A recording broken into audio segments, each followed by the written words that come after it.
Bonsoir madame, bonsoir messieurs. Prenez chacun un micro.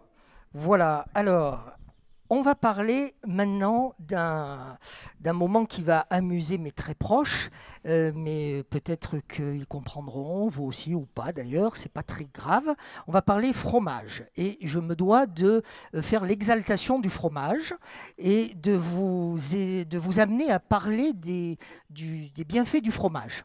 Voilà, alors on va commencer avec, certains ont compris, on va commencer avec l'ordre des gourmandins et gourmandines des fromages d'Auvergne avec Yolande Berzosa. Vous voulez œuvrer à la défense des fromages dans leur ensemble. Oui, mais Parlez-nous des fromages d'Auvergne. voilà, normalement, notre confrérie qui s'est construite en 1985, à Villeneuve-d'Entraigue, était pour défendre les 5 fromages AOC à cette époque. Donc 5 fromages AOP, mais quand on va partout, nous défendons aussi les autres petits fromages, comme le Pavin, le Murol, le Fournol, enfin tous ces bons fromages. Est-ce qu'ils sont si différents les uns des autres? Mais oui, ils sont très très différents parce que les pâturages ne sont pas les mêmes, c'est pas au même endroit, ils ne mangent pas la même chose. Et le goût donc se repère à travers le pâturage. Oui, c'est comme tous les fromages de France. C'est bien ce qu'il y a autour de nous qui fait la saveur. C'est vrai qu'il y a 365 jours dans l'année, on dit qu'il y a autant de fromages en France? Oui, je crois qu'il y en a même plus. Oui. Plus, oui, donc on peut chaque jour goûter un fromage différent de France. Et on commencera sur l'année d'après. Qu'est-ce qui a fait que vous-même vous êtes venu à cette confrérie? Eh bien, moi j'aime bien le fromage, j'aime bien la convivialité, j'aime bien les gens. Donc, quand j'ai connu les gourmandins, eh bien, ils m'ont plu. Donc, je suis rentrée, ça fait 30 ans, ça fait 30 ans que j'y suis. Quelle est votre profession?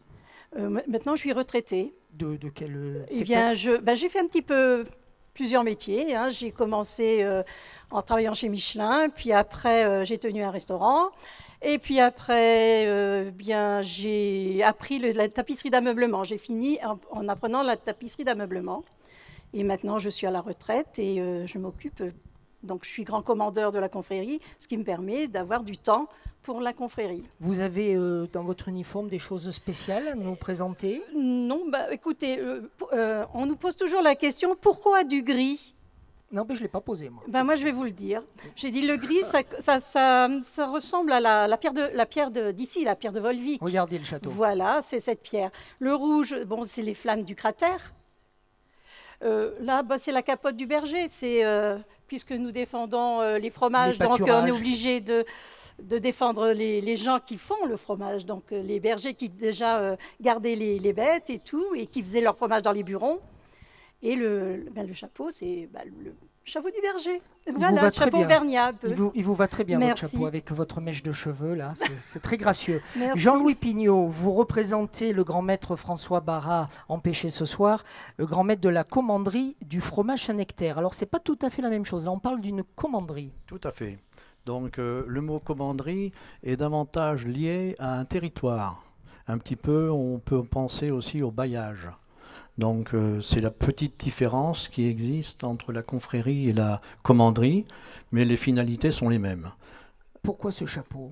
Alors le chapeau... Parce qu'en fait il rappelle quelque chose de très contemporain, à l'inverse de votre cape. Voilà, alors je dirais un mot sur le chapeau, qui se veut être un chapeau auvergnat, mais je serai plus précis sur la cape et les couleurs le ruban argent et le bleu. Donc c'est le bleu des armoiries du maréchal de France de Saint-Nectaire, qui, en son temps, sous le règne de Louis XIV, a eu la bonne idée de monter du fromage de Saint-Nectaire. Saint-Nectaire ne s'écrivait pas comme ça, je le précise. Et il a eu la bonne idée, par conséquent, de faire connaître auprès du roi Louis XIV, et ça a eu un effet multiplicateur, parce qu'à partir de ce moment-là, une fois qu'il a été connu à la table de la cour, tout le monde s'est arraché, entre guillemets, ce fameux fromage. Saint-Nectaire et la fameuse eau des rois, également. La Châteldon.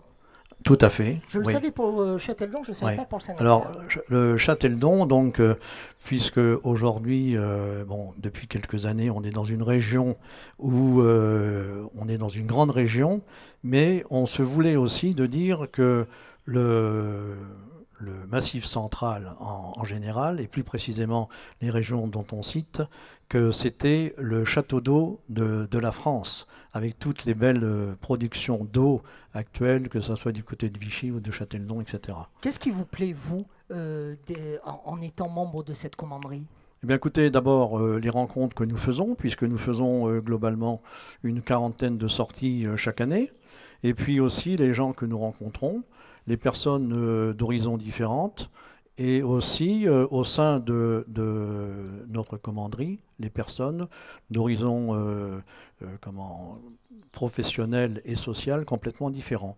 Nous avons en notre sein des producteurs qui, par conséquent, savent de quoi ils parlent, puisque je vous rappelle qu'il faut 13 litres de lait pour produire un Saint-Nectaire, et qu'au sein de notre commanderie, nous avons des membres qui sont au sein de commissions pour justement valoriser et donner des prix tous les ans, chaque année. Donc ça se trouvera cette année à Orcival le 28 juillet. Donc c'est ce qu'on appelle le grand concours qui remet les médailles sur les meilleurs affineurs, les meilleurs fromages et toutes des critères qui sont très stricts pour justement perpétrer la qualité de ce divin fromage. Et les traditions, et vous êtes bien sûr en grand uniforme, tout à fait, ce qui est naturel.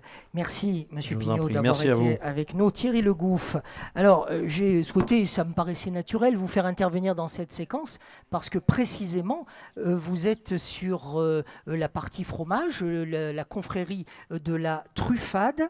Vous voulez matérialiser, dites-vous, une identité culinaire à travers la truffade. Ça veut dire quoi? Ça s'organise comment? Il est évident que la truffade en Auvergne reste le plat emblématique de l'Auvergne, du Cantal et bien sûr maintenant de notre grande région. Il est bien évident que dans tous les restaurants qui peuvent être ouverts sur la périphérie, on rencontre la truffade. Et c'est vrai que cette préparation, qui est devenue maintenant une confrérie de défense, est une préparation assez spécifique avec des produits tout à fait, on va dire, de très bonne qualité, puisqu'on travaille avec des pommes de terre de la Limagne et on travaille avec de la tome fraîche de Cantal pour faire cette préparation. Alors on dit que c'est un plat d'hiver et pourtant la truffade, et pourtant vous faites une grande fête le dimanche 21 juillet cette année, mais c'est le deuxième chapitre ou deuxième fête de la truffade à chaque fois. Tout à fait. Donc nous avons décidé, notre confrérie est toute jeune puisqu'elle est née en 2016, cette confrérie a été un petit peu l'épilogue d'un consortium de 3 personnes, le maire de Tauves, Christophe Serre, le directeur de l'office de tourisme de l'époque, Sancy Artens, et moi-même, en disant c'est quand même incroyable que nous ayons des truffades dans tous les restaurants et qu'il n'y ait pas de confrérie. Donc on a imaginé l'idée de pouvoir monter cette confrérie, ce qu'on a fait. On a présenté donc la confrérie au mois de mai 2016 en disant on va voir s'il y a une adhérence qui se met en place. Donc on avait appelé ça fête de la truffade, mais fête, on va en faire. On va en faire. On va en faire. Du verbe faire. Du verbe faire, et donc par rapport à ça, on s'est rendu compte que l'engouement était spécifique. Tout de suite derrière, on a été amené à faire des manifestations, entre autres à Chamalières pour la fête de Chamalières le 1er juin, enfin premier week-end de juin, où on arrive à faire 350-400 truffades.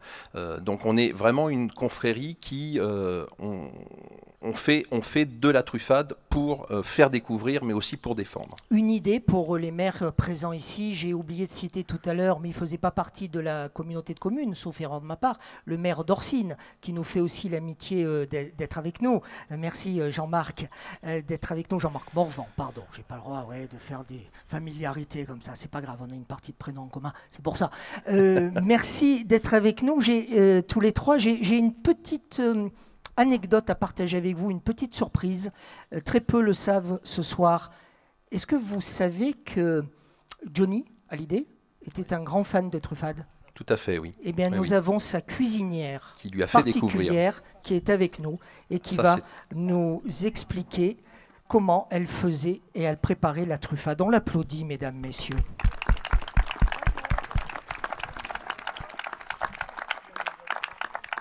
Venez.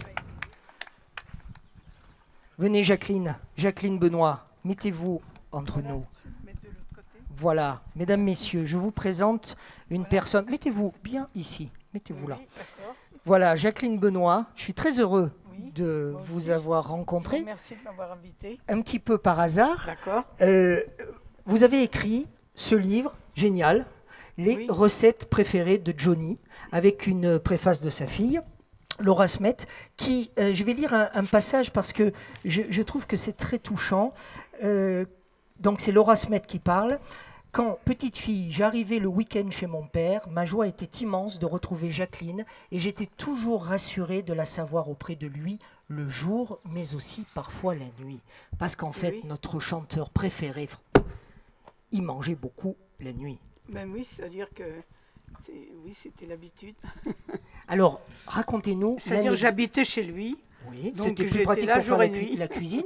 Racontez-nous l'anecdote de la truffade. Et oui, alors c'est vrai qu'il dormait souvent le matin et après la nuit, il n'était pas pressé d'aller se coucher, bien sûr. C'était souvent des nuits agitées. Et donc un jour, il m'a téléphoné à 2 h du matin et il m'a dit bah, j'ai envie de manger une truffade.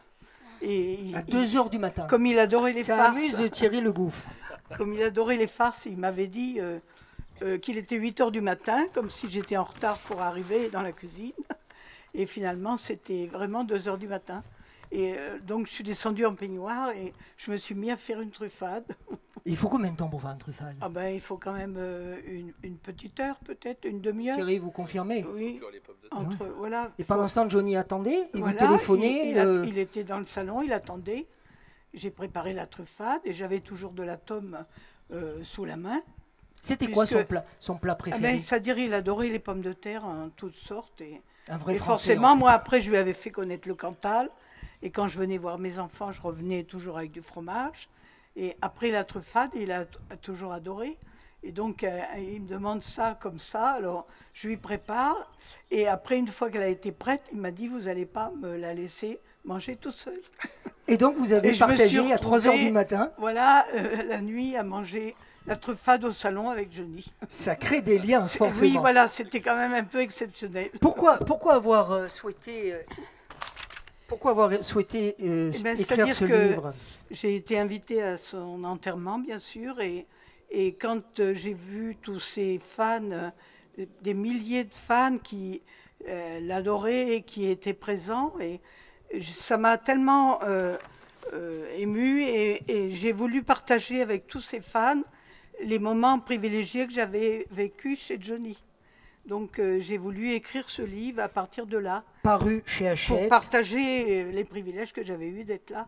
Merci beaucoup. Et maintenant, vous êtes Voilà. en résidence ici Voilà, dans le Puy-de-Dôme. mais moi j'ai des filles. J'en ai une à Aurillac et une à Clermont. Et je me connaissez suis bien rapprochée l'Auvergne. de mes filles. Elles ont plus voulu que je travaille, alors je suis rapatriée. Et en maintenant, c'est elles Auvergne. qui vous font la popote. Oui, aussi, c'est ça. Voilà. C'est paru ce livre, Les recettes préférées de Johnny, par Jacqueline Benoît, sa cuisinière, paru chez Hachette dans toutes les bonnes librairies. Merci beaucoup, Jacqueline, C'est d'avoir un très été beau livre. avec nous ce soir. Et merci à Jean-Pierre Chaumeillet de nous avoir mis en Voilà. relation. Merci beaucoup. Merci. Merci à